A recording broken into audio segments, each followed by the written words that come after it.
पूर्ण रूप से कलयुग का आगमन कब हुआ।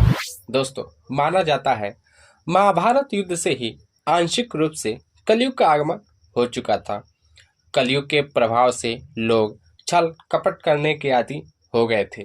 दोस्तों, अब बात करते हैं पूर्ण रूप से कलयुग का आगमन कब हुआ। दोस्तों, आप सभी लोग राजा परीक्षित को जानते ही होंगे। जब परीक्षित अपनी माता उत्तरा के गर्भ में थे, तब अश्वत्थामा ने ब्रह्मशीर अस्त्र से उन्हें मारने का प्रयास किया था, जिसके बाद से श्री कृष्ण जी ने अपने योग बल से पुनः परीक्षित को जीवित कर दिया था। पांडवों के बाद परीक्षित ही हस्तिनापुर के राजा बने। उनके राज्य में पूरी प्रजा एकदम खुशहाल थी। ऋषिगण भी परीक्षित की प्रशंसा करते थे। एक दिन शिकार के लिए महाराज परीक्षित जंगल में गए। उनके मार्ग में एक पुरुष दिखाई दिया जो अत्यंत भयावह लगता था। महाराज परीक्षित ने पूछा, तुम कौन हो जो मेरे मार्ग में खड़े हो? उस पुरुष ने बताया, मैं कलयुग हूँ और काल की आज्ञा से धरती पर आया हूँ और मैं अब आपके राज्य में प्रवेश करने वाला हूँ। महाराज परीक्षित ने कलयुग को चेतावनी देते हुए कहा, तुम्हारी ये धृष्टता, पांडव वंशी परीक्षित के होते हुए धरती पर उतरना चाहते हो और धर्म का नाश करना चाहते हो।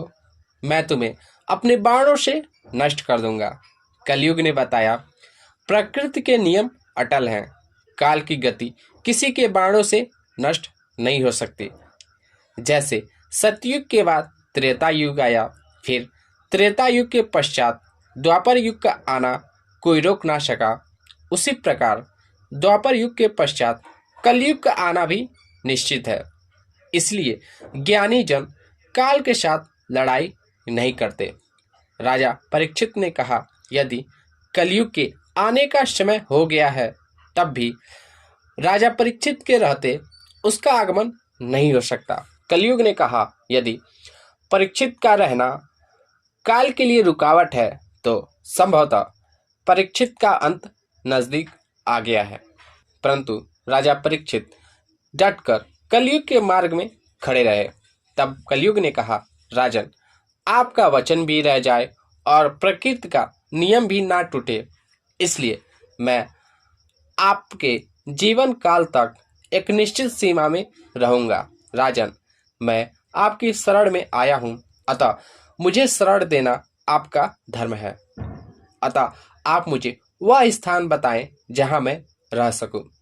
राजा परीक्षित ने कहा, कलयुग तुम अधर्म के सहायक हो, इसलिए हम तुम्हें 4 स्थानों पर रहने का आज्ञा देते हैं, जहां जुआ खेला जाता हो, जहां मदपान होता हो, जहां पर स्त्री संग हो और जहां हिंसा होती हो।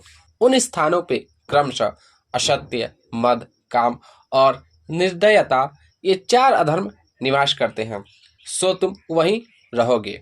दोस्तों, इस तरह से कलयुग का आगमन हुआ और राजा परीक्षित के मृत्यु के बाद कलयुग का कोई सीमा नहीं रही।